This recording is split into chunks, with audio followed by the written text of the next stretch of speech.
This right here is the latest Dell XPS 13, but this one's a little different because it's armed with a ARM processor. See what I did there? Seriously though, the configuration we have here today is rocking Qualcomm's Snapdragon X Elite processor with 16GB of snappy fast LPDDR5X memory, a reasonably large 512GB SSD. We also have the Adreno iGPU integrated directly with the chip itself. Additionally, we do get Wi-Fi 7 as well as Bluetooth 5.4 connectivity. And in case you missed it, this is a 13-inch laptop with a full HD Plus display. Now, there is probably no laptop on the market in the premium segment, at least, that's as loved and as hated as the XPS at the exact same time. I mean, this laptop is full of controversies, it's torn in opinions, and in today's video, we're going to take an objective look to see where this iteration of this laptop stands, so let's get into it. From a packaging perspective, the XPS continues to come in a simple black box, but don't be fooled, because inside this black box is another black box that looks like a meal kit almost. I do like the environmentally friendly package, all jokes aside. Open that up, and behind some more protective packaging, here it is, the XPS 13 in the flesh. We'll visit this in just a minute though. Past this, you do have a nice petite 65-watt charging adapter. These things have really shrunk in size, which is a good thing. You also, of course, get all the cables, including the wall outlet charging cable piece, as well as the USB-C to USB-C charging cable, which goes into the laptop. And then you have a paper envelope, inside of which presumably is the quick start guide and warranty information. Dell's XPS series has always been about making the sleekest design possible while looking aesthetically stylish, and that isn't changing with this. I mean, this 13-inch nimble beast has a very minimalist, sleek design, a premium full metallic exterior, and you'll notice that the gray has become a lot darker this year, which gives it a even more prestigious feel in my opinion, and generally speaking, this is a beautiful laptop, and it feels just as good as it looks. It also has a nimble weight of just 2.62 pounds.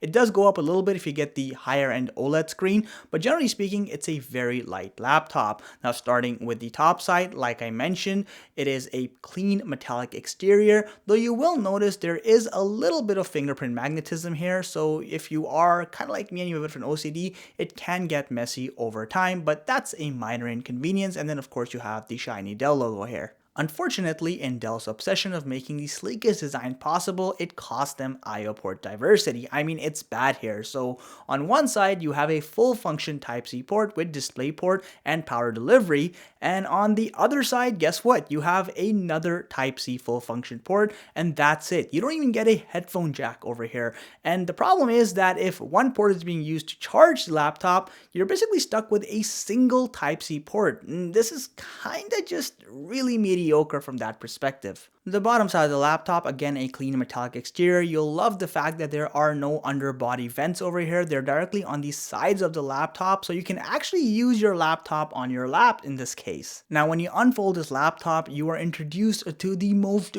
beautiful looking functional mess I have reviewed in a long time. I mean, look, at first glance, what a beautiful palm rest. The entire palm rest is glass from end to end. It looks stunning, but then you quickly realize the trackpad is, well, aesthetically blended in to this glass surface, and the problem here is that, sure, it looks great, but from a functional perspective, it's difficult to use this trackpad. Sure, 90% of the times, intuitively, you'll know where the left and right clicks are, what part of the actual trackpad is the trackpad thanks to haptic feedback, but then the other 10% of the time you'll end up kind of clicking outside of the boundaries of the actual trackpad, or you might not fully understand where the boundary between left click and right click kind of ends because you're staring at your screen. And from that perspective, this is over-engineered to a fault where it's just actually kind of annoying to use the trackpad here. The keyboard is just as functionally irresponsible. I mean, sure, at first glance, you've got a beautiful design here. Look at those nice large keycaps. The font is clean and easy to read. Additionally, the keyboard is fully backlit. You'll also appreciate the low profile design, which gives a seamless form factor with the rest of the palm rest, and you even got a built-in fingerprint sensor. Cool, right? But then you realize the ultra low profile design combined with the already sleek form factor of the laptop means you get a nominal amount of key travel, which means there's not a lot of tactility, and the keyboard can be quite hard on your fingers after prolonged typing, which makes it quite unergonomic. not very comfortable and not very fun to type on. Overall, a poorly engineered keyboard beyond its aesthetics. And to make matters worse, you've got a fully touch captive function row. Who does that? Seriously, Dell. Apple did it, it didn't work out. Why would you do that? The problem is you don't even get haptic feedback, and if any of these fail at an electronic level, well, God help you. Cheer up though, because at least the hinge is quite nice. I mean, seriously, it's super well tuned, there's no wobble, it definitely feels like a premium mechanism that's engineered the right way. Display fitting is also quite nice. In typical XPS fashion, you have a very thin chin at the bottom, providing a good sense of immersion. The bezels on the sides are also quite narrow, again, really helping with that immersive view. And then the same thing can be said about the top forehead, which is nice, minimalist, and clean. Unfortunately, at the center, you get a standard full HD webcam, and it's not the best of the bunch either. There's a lot of noise with this webcam, even in brighter settings.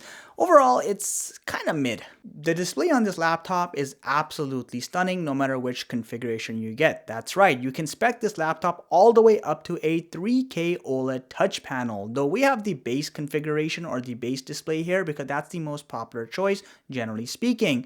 So the configuration we have over here features a full HD Plus or 1920 by 1200 resolution display, a IPS panel. Additionally, it's a 16 by 10 aspect ratio. You also have a max refresh rate of 120 Hz, making things nice and smooth. Additionally, a maximum brightness of up to 500 nits, which is more than ample to overcome any glare. And since you have a matte finish, you already get kind of an anti-glare coating naturally.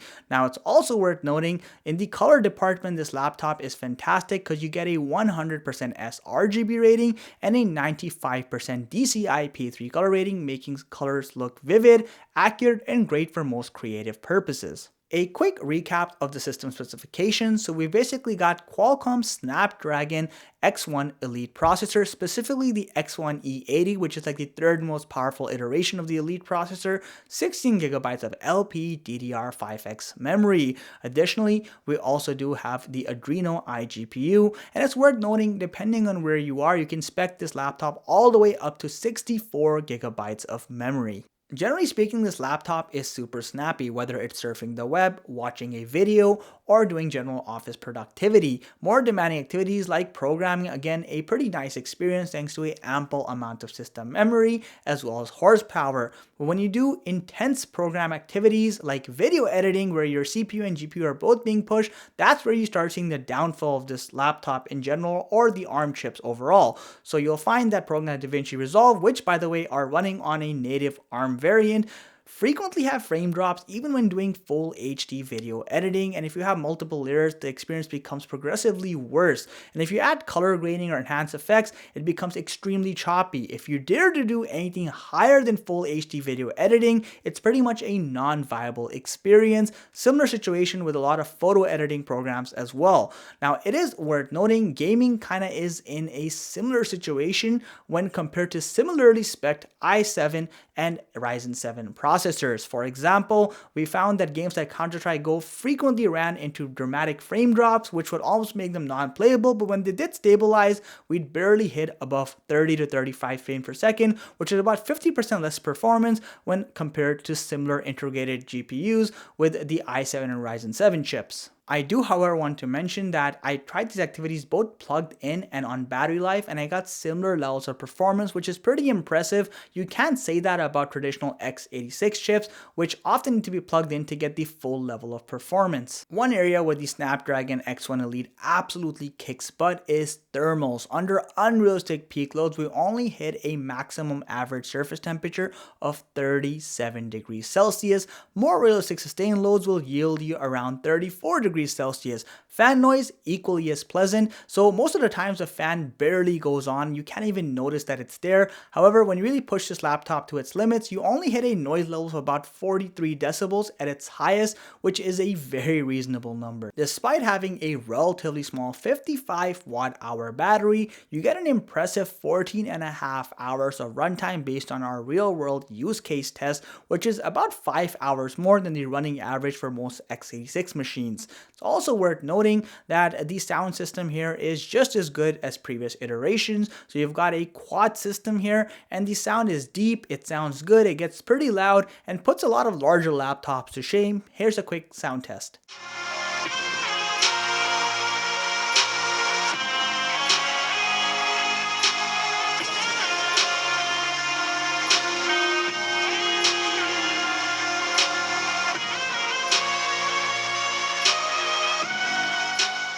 Self-upgradability options are very limited like most other modern day laptops nowadays, so you'll find that the only component that can be upgraded is the preoccupied M.2 SSD storage slot, which can be maxed at up to 2 terabytes. With a $1,300 price tag, the XPS 13 gets some things right, but a lot of things that are just outright wrong. For beginners, its sleek design comes at great functional cost, whether it's in the form of lackluster I/O port diversity or a very mediocre trackpad and keyboard due to just over aesthetics, I guess, if that's a word, and also of course having a touch function row for no functional reason at all. See what I did there?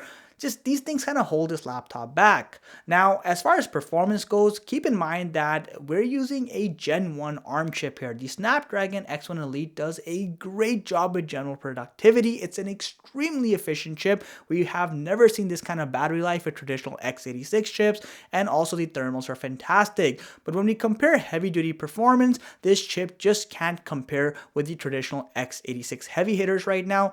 Intel processors on the same model will generally outperform stuff like video editing activities or photo editing or even gaming, where we get up to 50% better performance. Now, part of this is simply because a lot of the stuff is just being translated, but you also have compatibility issues. For example, you can't play games like Fortnite because guess what? Certain components of that game just aren't compatible with the ARM instruction set. I feel like these things will over time get resolved, and as we get Gen 2 and possibly Gen 3 products like the Snapdragon X1 Elite chipset, we'll see improvements. But for now, this is a great product for anyone who wants a high quality general productivity experience with great efficiencies.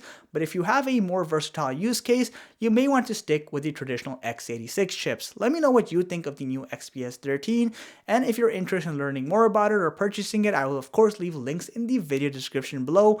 As always, if you enjoyed the content, please consider subscribing to this channel and liking this video. Catch you in the next one.